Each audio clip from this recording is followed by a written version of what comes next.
व्यास जी महाराज की जय, सभी भगवान की जय, परिकिल महाराज की जय। सभी दोनों हाथ ऊपर उठा करके जय जय श्री राधे नाम की ध्वनि लगाएंगे। जय जय श्री राधे, जय जय श्री राधे, जय जय श्री राधे।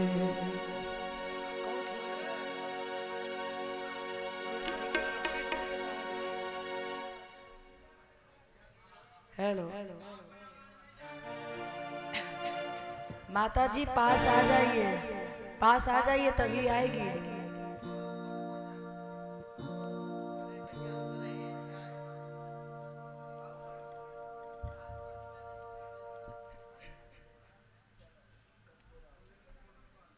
जय जय श्री राधे, जय जय श्री राधे,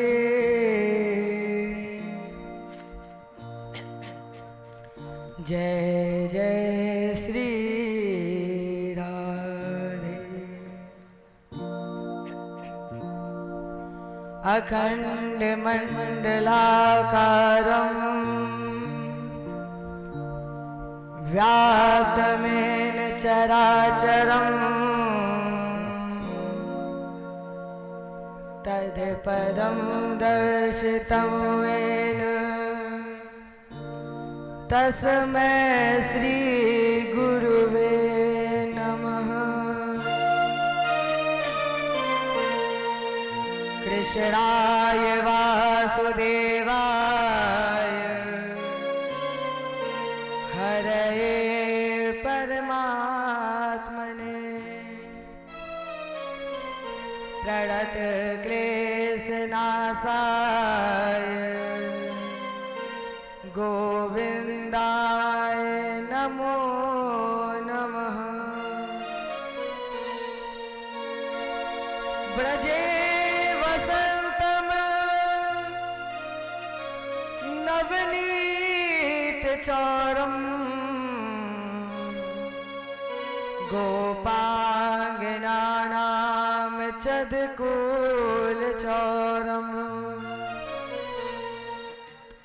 अनेक जन्मार्जित पाप चौरम् चौराग्यगर्णं पुरुषं नमामि। नारायणं नमस्कृत्य नरं चैव नरोत्तमं देवीं सरस्वतीं व्यासं ततो जयमुदीरयेत्। गिर को उठाए ब्रज गोपों को बचाए लीनो, अग्नि से उबार पांडु बालक मजारी के। राख्यों गज घंटा तले बालक विहंगम को, और राख्यों व्रत नेम धर्म पांडव की नारी को। गज की अरज सुन ग्राह से छुड़ायो शीघ्र, और भारत में राख्यो प्रण भीष्म ब्रह्मचारी को। तीन विधता पेहारी संत है सुखकारी जो, अमोह तो भरोसो वाही शावले बिहारी को। हे भारत के सारथी लाखों बार प्रणाम, आकर डोर संभारिए मन की छुटी लगाम। भगत भक्त भगवंत गुरु चतुर नाम बपेक, और तिनके पग बंधन किए, नाशक विघ्न अनेक। करहु प्रणाम अकरम मन वाणी, करहु कृपा सेवक सुत जानी। अतुलित बलधामम सर्वशैलावदेहम, धनुजवन कृशानम ज्ञानिनामग्रगण्यम, सकल गुण निधानम वाणिनारायणधीशम, रघुपत प्रिय भक्तम वात जातम नमामि। रघुपत प्रिय भक्तम वात जातम नमामि। जय बोले गुरुदेव भगवान की, कृष्ण भगवान की, रामचंद्र की, उमापति महादेव की, आदि शक्ति दुर्गे मैया की, भागवत भगवान की, बजरंग बली की। जय जय श्री, जय जय श्री, जय जय श्री।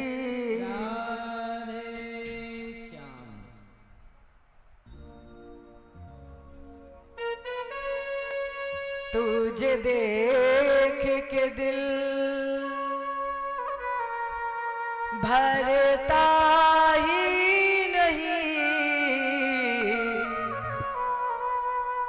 अब जाऊं कहाँ मैं सावरिया,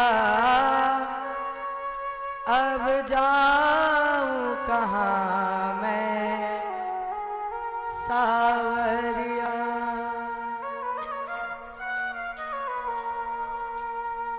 तुझे देख के दिल भरता ही नहीं,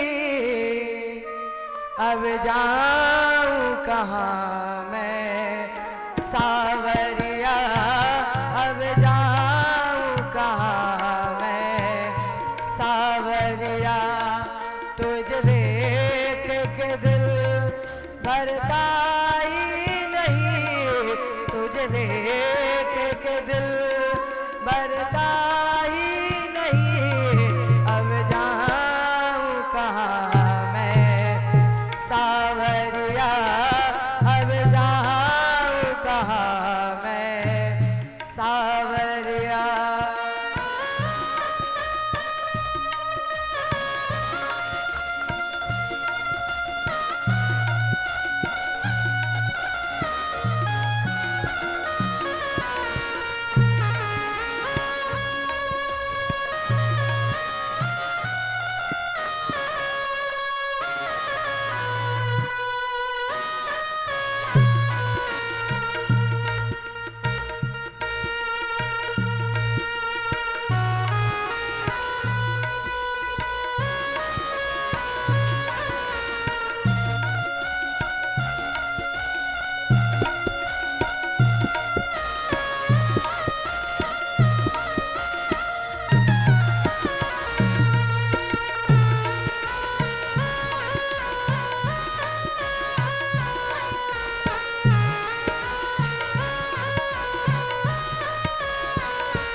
सावरिया तुझ देख के दिल भरता ही नहीं, अब जाऊं कहाँ मैं सावरिया, अब जाऊं कहाँ मैं सावरिया।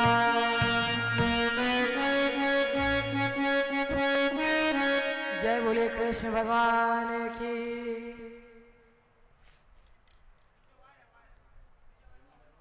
कल जिन्होंने भी कथा सुनी याद होगा,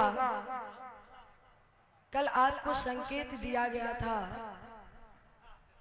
कि भगवान ने संदेश दिया, सारा जोर लगा ले जमाना, कितना जोर लगाएगा। पूरे भारत में भगवान का ना झंडा कभी झुका था, ना झुका है और ना कभी झुकेगा। तो जब युधिष्ठिर राजा हो गए, धर्म की स्थापना हो गई, सत्य की पताका फहराने लगे, तो भगवान को परम धाम गमन कर लेना चाहिए था। इनके जो धराधाम पर आने का जो उद्देश्य था वो पूर्ण हो गया था। क्यों आते हैं भगवान?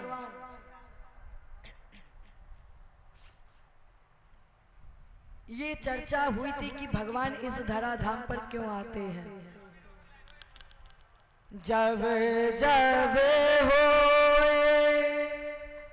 धर्म के हानि, जब जब हो, जब जब हो धर्म के हानि, जब जब हो धर्म की हानि, जब जब हो धर्म के हानि, जब जब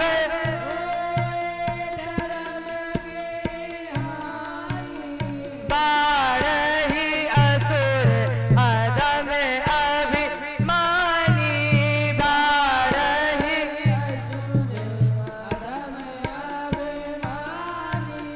तब तब प्रभु धरि विविध शरीरा, तब तब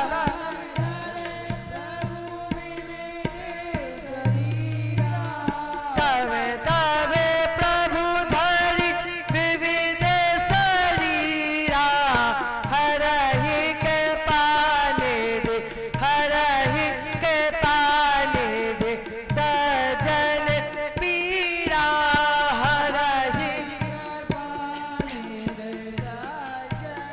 पीरा। जब जब होए धर्म के हानि, बारही असुर अधम अभिमानी, तब तब प्रभु धरि विविध शरीरा, हरहि कृपा निधि सज्जन पीरा। तो भगवान का जो ये उद्देश्य था वो पूर्ण हो चुका था, इसलिए इन्हें परम धाम गमन कर लेना चाहिए था। राजा परीक्षित ने कहा, ठाकुर जी महाराज बताइए गुरु जी कि भगवान ने इस धराधाम पर रहकर क्या किया। भगवन यानि चान्यानि मुकुंदस्य महात्मनः, वीरानंत वीरस्य श्रोतुमिच्छामहे वयम्। महाराज जी, जब भगवान के इस धराधाम पर आने का हेतु पूर्ण हो गया और आप कह रहे हैं कि अभी तक ये द्वारका में रुके हुए हैं, और इस द्वारका में रुकने का उद्देश्य क्या है, गुरु जी बताइए। भगवान ने इस धराधाम पर रहकर और कौन सी लीलाएं की? सुखदेव जी ने कहा, राजेंद्र कृष्णाशासीद सखा कश्चिद,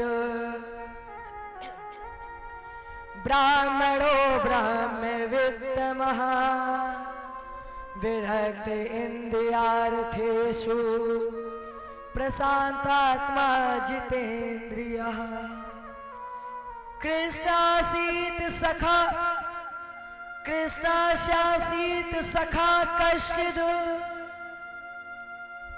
कृष्णा आसीत, आसीत माने था, सखा माने मित्र, कश्चिद माने कोई। देखो बहुत घुमाकर श्लोक बोला गया है। सुखदेव जी ने ये नहीं कहा कि कोई था, क्या कहा? था मित्र कोई। और वो कैसा मित्र है? ब्रह्मवित्त, ब्रह्म को जानने वाला है, जो इंद्रियों से विरक्त है, जिसने अपनी इंद्रियों को जीत लिया है, जिसने अपनी इंद्रियों को बामुखी के स्थान पर अंतर्मुखी कर लिया है। ऐसा अंतर्मुखी भगवान का कोई एक मित्र ब्राह्मण है। अब जब इनका नाम नहीं है तो इनके माता पिता का नाम होने का प्रश्न ही नहीं उठता। हरवंश पुराण में महाभारत का एक खंड है। भगवान के इस मित्र का वृत्तांत है, लेकिन उसमें भी इनके माता पिता का कोई उल्लेख नहीं है। जब हम इस मित्र की कथा में नरोत्तम दास कवित्तियों को समर्जित करते हैं, करुणता, भावुकता और सरलता प्रदर्शित करते हैं, तो आप लोगों ने पढ़ा होगा कि नरोत्तम दास ने भगवान के इस मित्र का नाम रखा है सुदामा। सुदामा अर्थ क्या है? सु माने स्वयं, दाम माने इंद्री, दामा माने दमन करने वाला। जिसने अपनी इंद्रियों का दमन कर लिया है, अपनी इंद्रियों को निग्रह कर लिया, जीत लिया, ऐसे इंद्रिय विजेता जीवात्मा को हम कह सकते हैं सुदामा। लेकिन अगर गहराई से देखा जाए, देखो आपने बहुत बार सुदामा चरित्र की कथा सुनी होगी, और हर बार सुदामा चरित्र में जब आपने देखा होगा झांकी में, तो सुदामा जी को इतना ऐसा बना दिया है कि सुदामा जी झांकी में गिर रहे हैं, उठ रहे हैं, गिर रहे हैं, और जब कुर्सी के पास जाते हैं तो उनको उल्टा बैठा दिया जाता है। राजेन, जो ब्रह्मवित्त को जानने वाला है, तो क्या उसे कुर्सी में बैठने का ढंग नहीं होगा? फिर भी लोगों ने झांकी में देखो सुदामा जी को उल्टे मुंह बैठा दिया, जैसे उनको कुछ ज्ञात ही नहीं है। जिन्होंने ब्रह्म को जीत लिया है, ब्रह्म का दमन कर लिया, वो है सुदामा। लेकिन अगर गहराई से देखा जाए तो ये केवल भगवान और भक्त के मिलन की कथा है।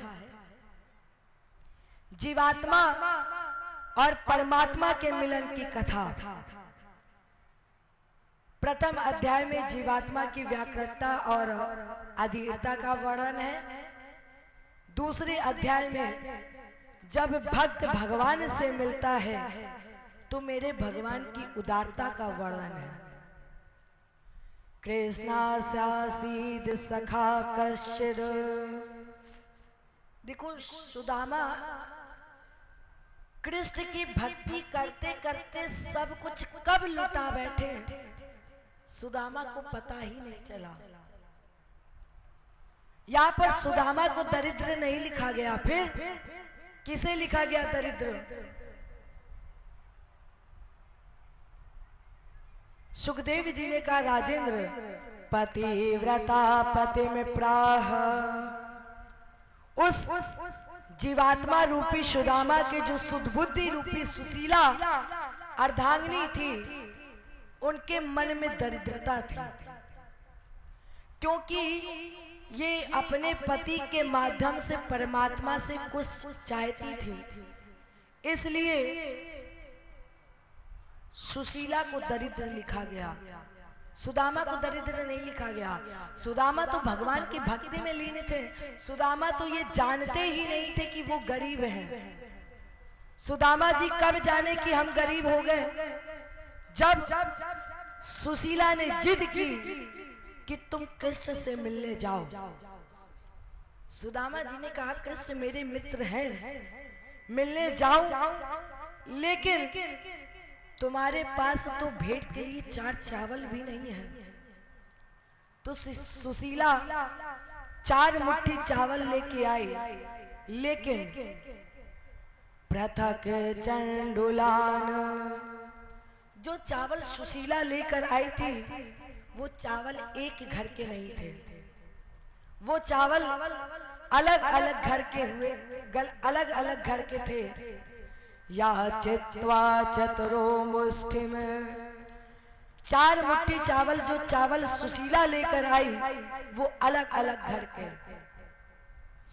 सुदामा जी ने कहा देवी ये चावल अलग अलग घर के कैसे हैं?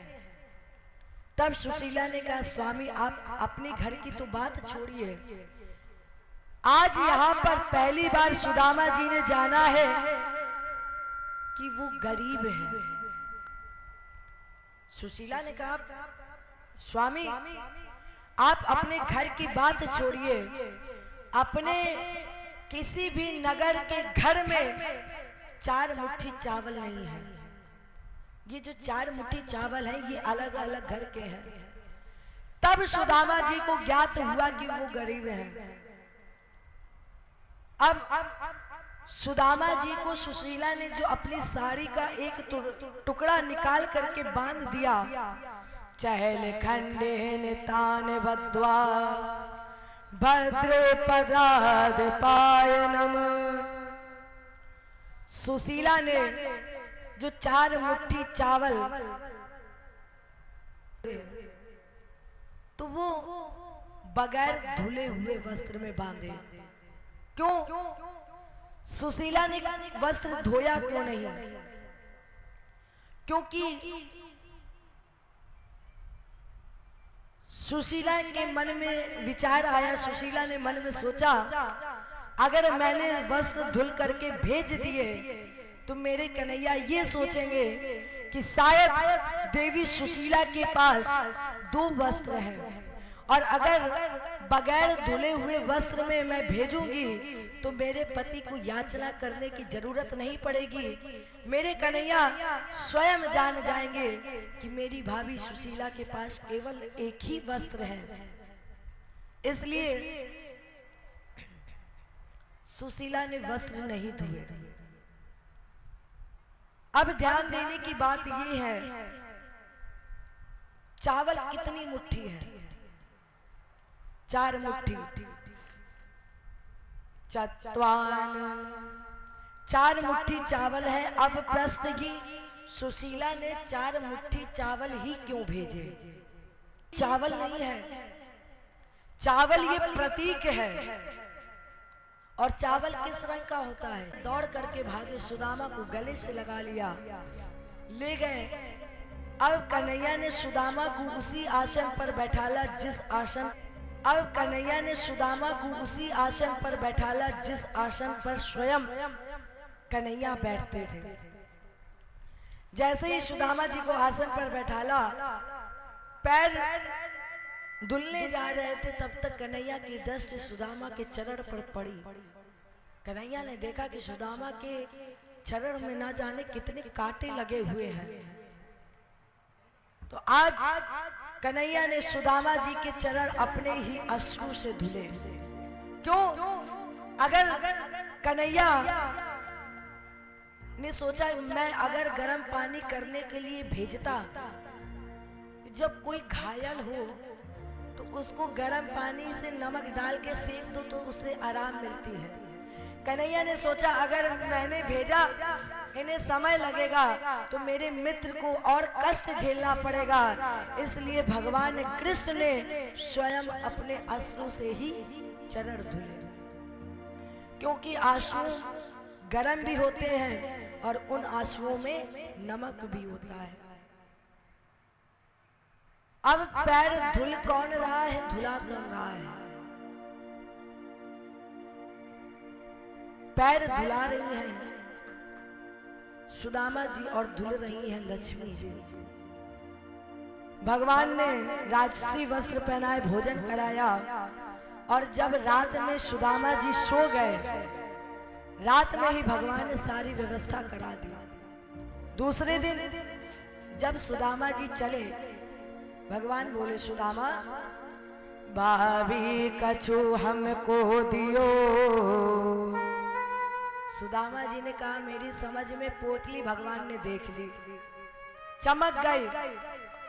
भगवान ने वो खूंट पकड़ करके खींचा, कपड़ा फट गया, चावल बिखर गए। एक मुट्ठी के चावल कन्हैया ने बीने। जैसे ही भगवान ने एक मुट्ठी चावल तैयार किए, तो एक मुट्ठी चावल चबाकर भगवान ने अपने मित्र को एक लोक का दान कर दिया। लेकिन जैसे ही सुदामे ने दूसरी मुट्ठी चावल चबाने चाहे, देखो लोग ये कहते कि भगवान ने 3 मुट्ठी चावल चबाए, नहीं, एक मुट्ठी चावल चबाए, और एक मुट्ठी चावल चबा करके भगवान ने एक लोक का दान किया। जैसे ही सुदामा जी दूसरी मुट्ठी चावल चबाने जा रहे थे, रुक्मणी जी ने कन्हैया का हाथ पकड़ लिया। रुक्मणी जी ने कहा, कन्हैया क्या करने जा रहे हो? एक भिखारी को अपने समान बना दिया? या ये मान लिया जाए कि सुदामा जी के जो 4 पदार्थ है, कौन से 4 पदार्थ? धर्म, अर्थ, काम और मोक्ष। सुदामा जी ने जो 4 मुट्ठी पदार्थ लेकर चले, तो भगवान ने सुदामा जी का काम खा लिया। और जब सुदामा जी का काम खा लिया, तो सुदामा जी ने उस अर्थ से किया धर्म, और धर्म से प्राप्त किया भगवान को। ये निश्चित है कि जब हम धर्म करेंगे तो हमें परमात्मा मिलेगा। लेकिन जब तक हम संसार के मुंह में बने रहेंगे, तब तक हमें परमात्मा नहीं मिलेगा। तो जब भगवत प्राप्ति हुई सुदामा जी को, तो अब भक्त और भगवान का मिलन हो गया। और जब भक्त और भगवान का मिलन हो गया, तो नारद जी के द्वारा योगेश्वरों का संवाद, जिसमें सबसे पहला प्रश्न है, ये दुर्लभ शरीर हमें मिला मानव का, बड़े भाग्य मानुष तन पावा, सुर दुर्लभ सदग्रंथन गावा। और इस मानव शरीर से हमें सत्संग मिल जाए, क्योंकि ये जीवन क्षण भंगुर है। क्षण भंगुर जीवन की कलिका, कल प्रात को जात खिली न खिली। और अगर इस नर तन से हमें संत मिल जाए, परमात्मा मिल जाए, तो बाबा ने भी लिखा है, संत मिलन को जाइए तज माया अभिमान। जब भी आप किसी भी संत, ब्राह्मण, गुरु से मिलने जाए, तो अपने अभिमान को त्याग कर जाए, क्योंकि मिलती है साधुओं की संगत कभी कभी। साधु की, संत की संगत रोज रोज नहीं मिलती है, कभी कभी मिलती है। और जब मिल जाए, तो फिर उससे बड़ा भाग्यशाली व्यक्ति और कोई नहीं है। मिलती है साधुओं की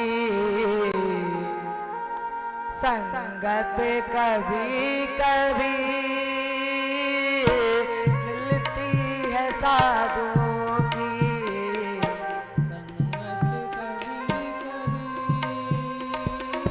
मिलती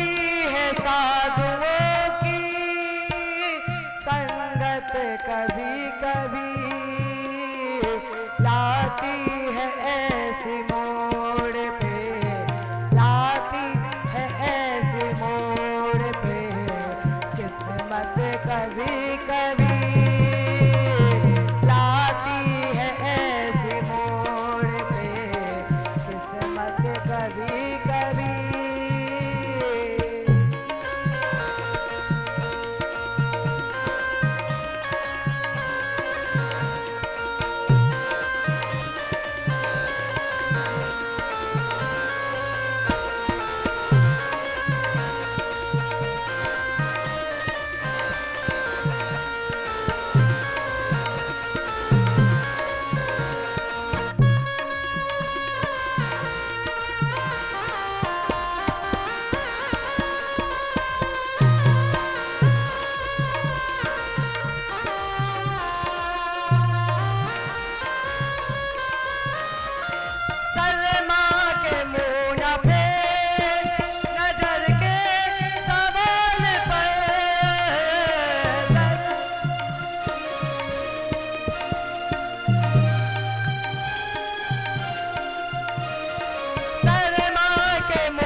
जाए हम कहीं दुनिया की भीड़ में,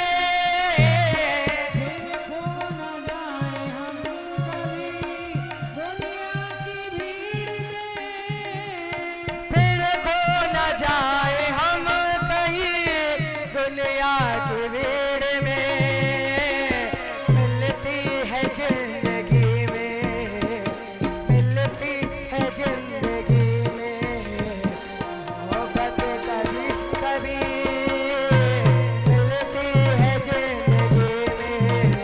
किस्मत कभी कभी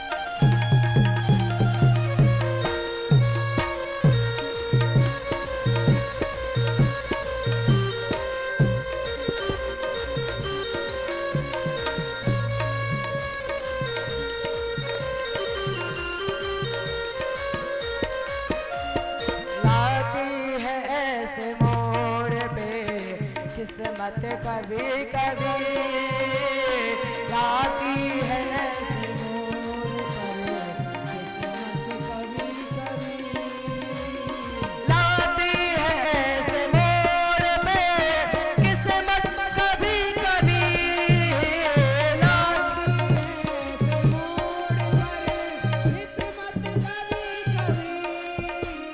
होती है दिलबरों की, होती है दिलबरों की इनायत कभी कभी, होती है दिलबरों की शिकायत कभी कभी मिलती है साधुओं की संगत कभी कभी, मिलती है साधुओं की संगत कभी कभी।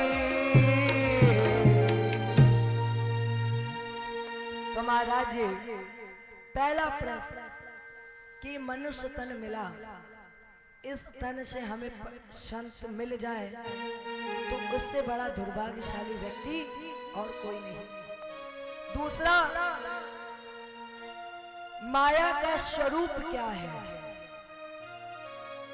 राजेंद्र, आपको याद होगा कि मैंने बताया था माया क्या। मां माने नहीं, या माने जो नहीं है वही माया है। दृश्य को अदृश्य कर देना और अदृश्य को दृश्य कर देना, यही माया है। इसके बाद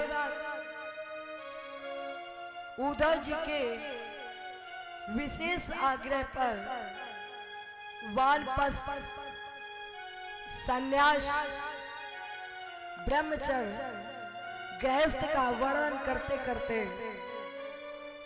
भगवान दत्तात्रेय की 24 गुरु का संवाद सुनाया। किस लिए? कल्याण के लिए। देखो, शिक्षा गुरु तो बदल सकते हैं, लेकिन दीक्षा गुरु हमेशा एक ही रहता है। दीक्षा गुरु जो हमें दीक्षा देता है वो गुरु केवल एक ही होता है, लेकिन शिक्षा गुरु वो बदलते रहते हैं। अब 24 गुरु कौन से? पहला गुरु मैंने बनाया पृथ्वी को।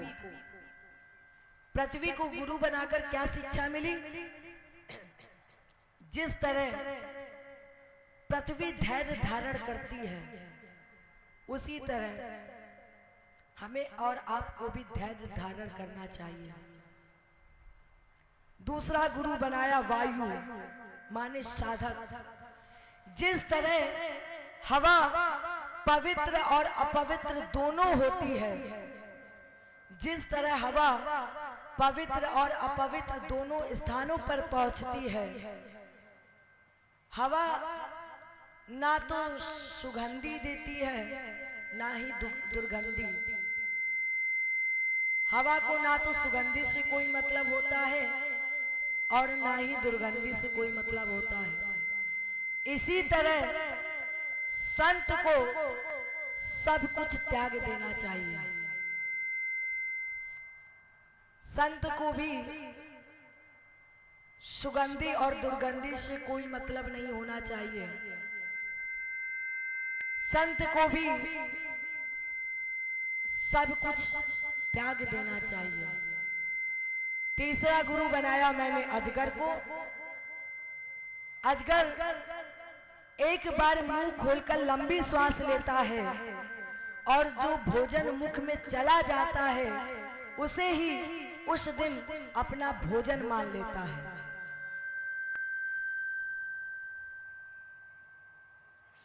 उसी तरह संत को एक बार प्रेम से जो प्राप्त हो जाए, साधक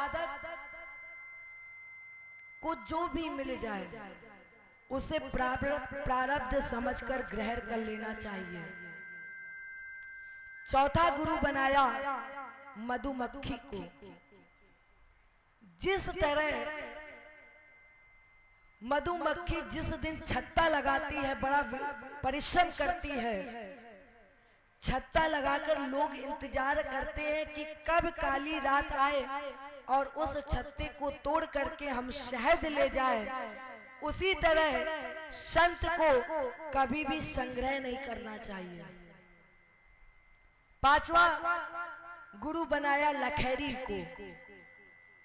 लखेरी कभी बच्चे पैदा नहीं करती है। संत का समाज पर वो भय होना चाहिए कि वो संत के सानिध्य में रहने वाले भी अपने वास्तविक शरीर को भूलकर संत की तरह भजन करने लगे। वो भय समाज पर होना चाहिए, तभी संत की साधना सफल होती है। छठा गुरु बनाया बाल काटने वाले को। और मैंने बाल बनाने वाले से शिक्षा ली कि जिस तरह एक बाल बनाने वाले का लक्ष्य होता है, उसी तरह साधक का लक्ष्य केवल परमात्मा की प्राप्ति होना चाहिए। संत को परमात्मा तत्व का चिंतन करना चाहिए। सातवां गुरु बनाया मछली को। जिस तरह मछली को किसी भी स्वाद से कोई फर्क नहीं पड़ता, जिस तरह मछली स्वाद के चक्कर में नहीं पड़ती है, उसी तरह संत को ज्यादा स्वाद के चक्कर में नहीं पड़ना चाहिए। संत को जो मिल जाए उसे वही ग्रहण कर लेना चाहिए। आठवां गुरु बनाया हिरण को। अगर वीणा की तान पर मन मुक्त ना होता हिरण, तो बहेलिए के द्वारा शिकार ना होता हिरण का। उसी तरह संत को कभी भी कानों का आशिक नहीं होना चाहिए। कभी भी संत को कानों का आशिक नहीं होना चाहिए। और इन सभी गुरुओं से शिक्षा प्राप्त करके एक सबसे बड़ा गुरु मैंने बनाया पिंगला वैश्या को। पिंगला वैश्या अपने शरीर को बेचने का कार्य करती थी। तन बेच करके जो धनोपार्जन करती थी, उसी से ही अपना भरण पोषण करती थी। एक दिन पिंगला वैश्य ने नगाड़ा बजाया। एक व्यक्ति आया, वहां पर नगाड़ा बजाने लगा। पिंगला वैश्य को लगा कि आज मेरा कोई ऐसा लगता है बड़ा धन वाला आ गया। तो पिंगला वैश्य तैयार हुई, लेकिन जब वो बजाते बजाते थक गए, डंडा फेंक दिया, वापस चले गए। ब्रह्म हताशा में थी और तब उसे ज्ञात हो गया क्या, जिस तरह मैंने एक ग्राहक की प्रतीक्षा की, पिंगला वैश्या ने जिस तरह ग्राहक की अगर मैं उसी तरह परमात्मा की प्रतीक्षा करती, अगर मैं परमात्मा की भक्ति में लीन हो जाती, मैं परमात्मा की सेवा में लग जाती, तो मेरा कल्याण हो जाता। कभी भी जीवन में पैसों का महत्व नहीं देना चाहिए। ये पिंगला वैश्या से शिक्षा ली। और इन 24 गुरु के बाद मैंने 2 गुरु बिल्कुल अलग से किए हैं। दत्तात्रेय ने कहा कि जब समय आने पर हम तुम्हारी ना हुई। पहला गुरु किसको बनाया? राजेंद्र, ये निश्चित है कि परमात्मा के अलावा इस संसार में कोई साथ नहीं देता। अगर कोई साथ देता है तो वो है केवल परमात्मा।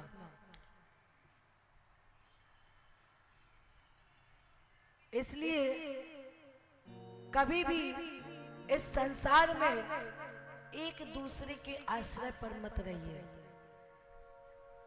जब भी आप कभी भी किसी दूसरे को दुख सुनाएंगे तो वो तुम्हारे दुख का परिहास उड़ाएगा। कभी भी दुख आपको सुनाना है तो परमात्मा के सामने सुनाओ।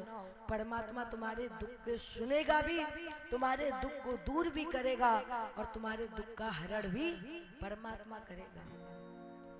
अरे छोड़ कर संसार जब तू जाएगा, कोई न साथी तेरा साथ निभाएगा।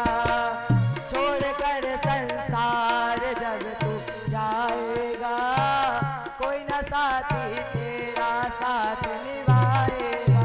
छोड़ कर संसार जब तू जाएगा, कोई न साथी तेरा साथ निभाएगा। छोड़ कर संसार जब तू जाएगा, कोई न साथी तेरा साथ निभाएगा। छोड़ कर संसार जब तू जाएगा, कोई न साथी तेरा साथ निभाएगा। जय हो।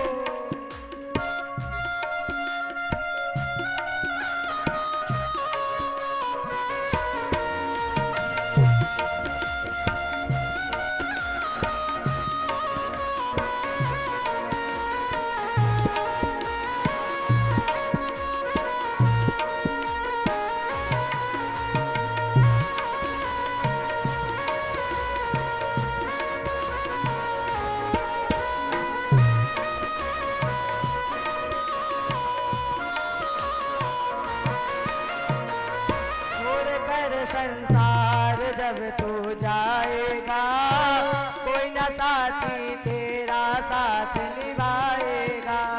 छोड़कर संसार जब तू जाएगा, कोई न साथी तेरा साथ निभाएगा।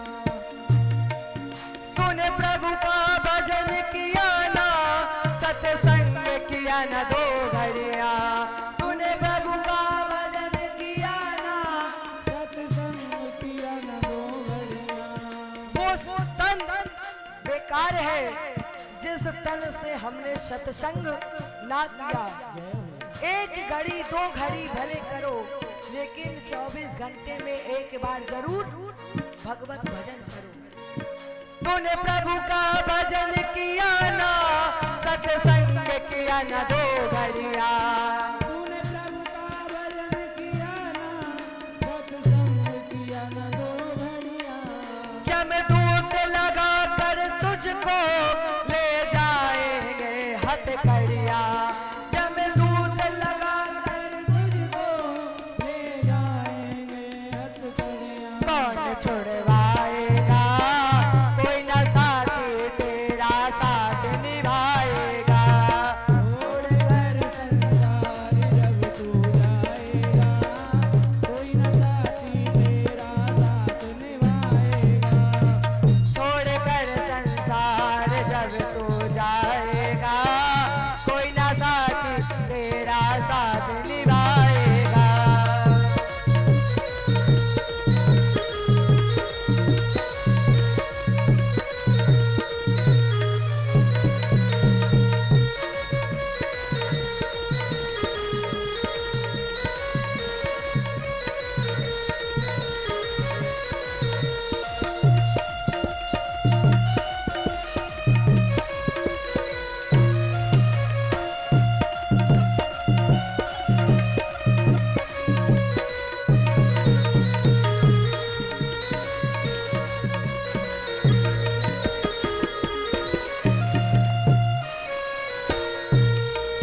इस पेट भरण के खातिर तू पाप कमाता निस्दिन। इस पेट भरण के खातिर शमशान में रख के तेरे आग लगेगी एक दिन। शमशान में लकड़ी रख के तेरे आग लगेगी एक दिन। राख हो जाएगा, कोई न साथी तेरा साथ निभाएगा। छोड़कर संसार जब तू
बसेरा। क्यों करता मेरा मेरा ये दुनिया रैन बसेरा। क्या करता मेरा मेरा ये दुनिया रैन बसेरा। क्यों करता मेरा मेरा ये दुनिया रैन बसेरा। यहाँ कोई न रहने पाता है चंद दिनों का डेरा। यहाँ कोई न रहने पाता ये चंद दिनों का फेरा। अंत उड़ जाएगा कोई न साथी तेरा साथ निभाएगा। छोड़ कर संसार जब तू जाएगा कोई न साथी तेरा साथ निभाएगा। छोड़ कर संसार जब तू जाएगा कोई न साथी तेरा साथ निभाएगा। छोड़ कर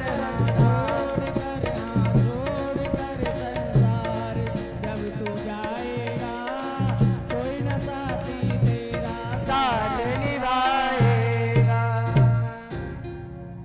छोड़ कर संसार जब तू जाएगा कोई न साथी तेरा साथ निभाएगा। राजेंद्र, जब ये हाथ की नारी साथ नहीं देती तो फिर घर की नारी साथ नहीं देती, और जब हमारा खुद का शरीर साथ नहीं देता तो फिर ये संसार के जितने लोग हैं इनका शरीर क्या साथ देगा। इसके बाद सुखदेव जी ने राजा परीक्षित के सामने कलयुग का वर्णन किया। राजन, कलयुग में अधर्म, अनीति, अन्याय की पराकाष्ठा होगी। चारों वर्ण अपने अपने अनुकूल कार्य नहीं करेंगे। ब्राह्मण भी समस्त शूद्रवध हो जाएंगे। उनकी पहचान केवल जनेऊ से रह जाएगी। माथे पर चंदन, मस्तक पर चोटी सब खत्म हो जाएगी। जितना ज्यादा धन होगा, जितना ज्यादा पैसा होगा, वो उतना ही बड़ा कुलीन धर्मात्मा माना जाएगा। जितना बड़ा बाचाल होगा वो उतना ही बड़ा विद्वान और पंडित माना जाएगा। बाल रखाना ही व्यक्ति की शोभा कहलाएगा। बाल सवार लेना, बाल सजा लेना ही व्यक्ति के व्यक्तित्व में निखार लाएगा और उसका श्रृंगार मान लिया जाएगा।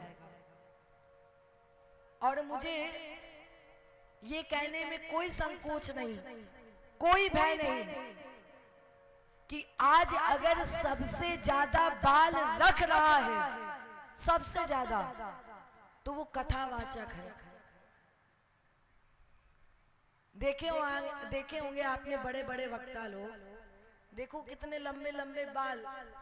कथावाचक भी अपने बाल लंबे रखवाने लगे, पता ही नहीं चलता कि कौन नर है कौन नारी है।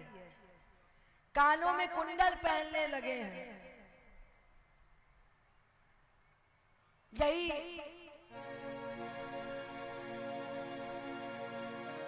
योग्यता की पहचान है। लेकिन ये कलयुग का प्रभाव है कि एन केन केवल धन संग्रह, केवल धन मिले चाहे जैसे मिले। क्षत्रिय भी अपने धर्म का निर्वहन नहीं करेंगे और ये समाज के पालन के बजाय उसके शोषक बन जाएंगे। वो केवल समाज का शोषण करेंगे। वैश्य भी अपने धर्म का निर्वहन नहीं करेगा और वो समाज के भरण पोषण के स्थान पर अपने उदर पूर्ति में लग जाएगा। शूद्र भी पंथ वंचक हो जाएगा और सबसे पवित्र संबंध, जो सबसे पवित्र संबंध है गुरु और शिष्य का है, पिता और पुत्री का है, लेकिन आने वाले कलयुग में कहीं ना कहीं इन संबंधों में भी कटुता, अनैतिकता, अधर्म, स्वार्थ प्रवेश कर जाएगा। जैसे लोग कहते हैं हरै शिष्य धन शोक ना हरै। गुरु करना, गुरु मंत्र देना भी एक व्यापार बन जाएगा। और हमारी समझ में शुरुआत भी हो चुकी है, धीरे धीरे करके शुरुआत भी हो चुकी।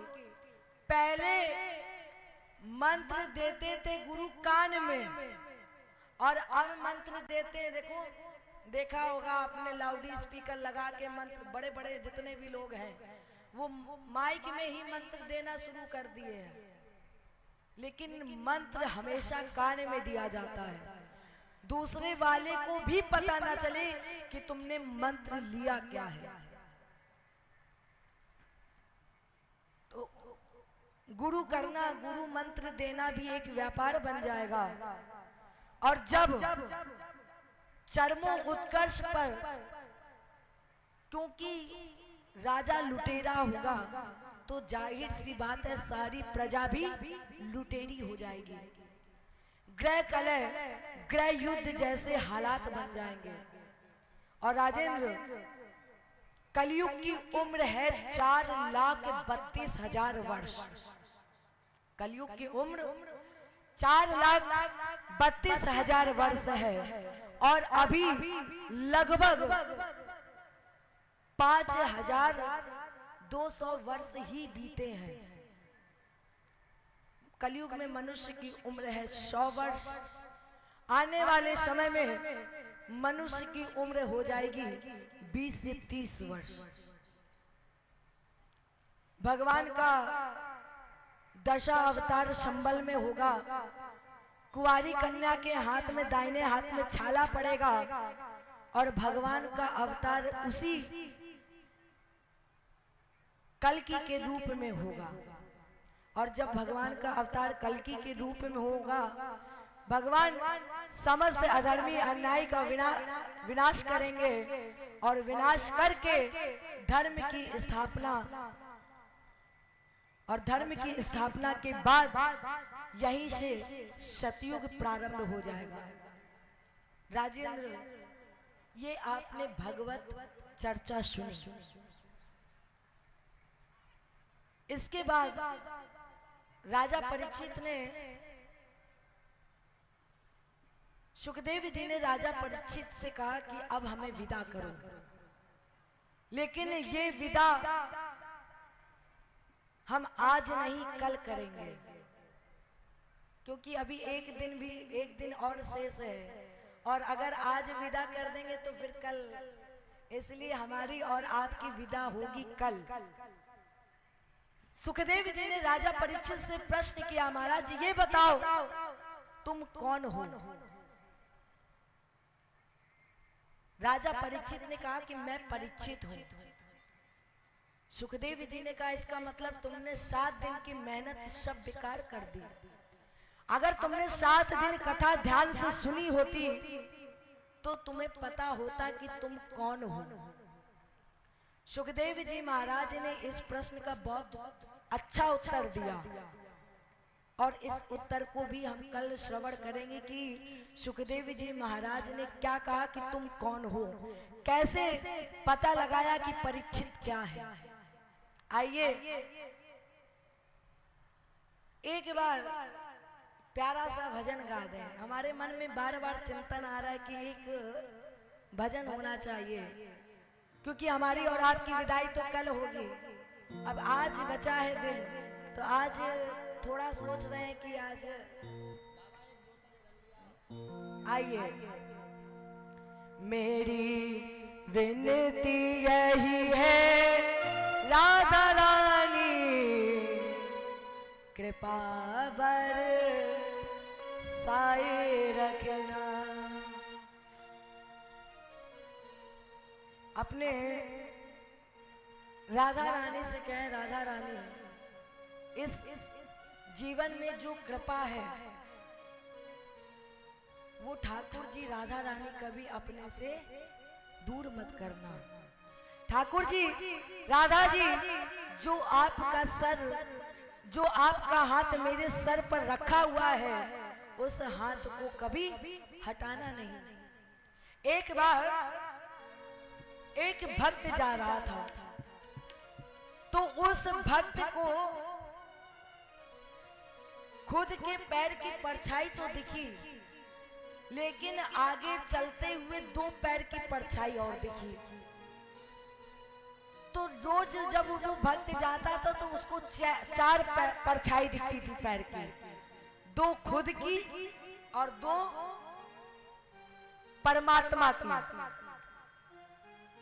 सुखी था, और जैसे ही उस भक्त पर संकट आया, दुख आया, तो वो भक्त जब चला तो उसको केवल 2 पैर की ही परछाई दिखी, वो खुद के पैर की ही परछाई थी। तो वो भक्त मंदिर गया, परमात्मा से कहा, प्रभु जब तक मेरे पास सुख था तो मुझे आपके चरण दिखते रहे, लेकिन ठाकुर जी जैसे ही मुझ पर दुख आया वैसे ही आपने वो चरण हटा लिए। ठाकुर जी वो आपने कृपा मुझसे दूर कर दी। तो उन ठाकुर जी ने उस भक्त से कहा, अरे पगले, जब तेरे पास सुख था तो तुझे 4 चरण दिखते थे, 2 तेरे और आगे 2 मेरे, लेकिन जैसे ही तेरे पास दुख आया, वो जो 2 चरण देख रहा है ना, वो तेरे चरण नहीं है, वो मेरे चरण है। और जब वो मेरे चरण है तो मैं तुझे अपनी गोद में लेकर चल रहा हूँ। इसलिए कभी भी भगवान भक्त से दूर नहीं होता है, भगवान भक्त के साथ चलता है। लेकिन हाँ, जब दुख होता है तो परमात्मा तुम्हें गोद में लेता है और स्वयं पैदल पैदल चलता है। कभी ये मत सोचिए कि परमात्मा तुमसे दूर हो गया, नहीं, परमात्मा कभी भी दूर नहीं होता है। इसलिए राधा रानी अपनी जो कृपा है वो इसी तरह निरंतर हम पर बनाए रखना, कभी भी इस कृपा को दूर मत करना। मेरी विनती यही है राधा रानी, कृपा बरसाए रखना, राधा रानी कृपा बरसाए रखना।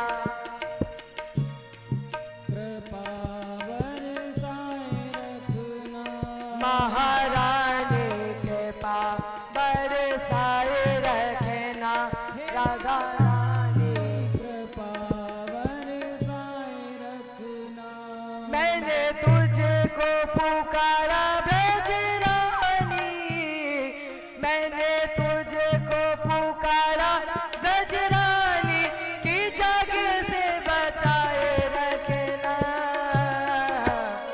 कृपा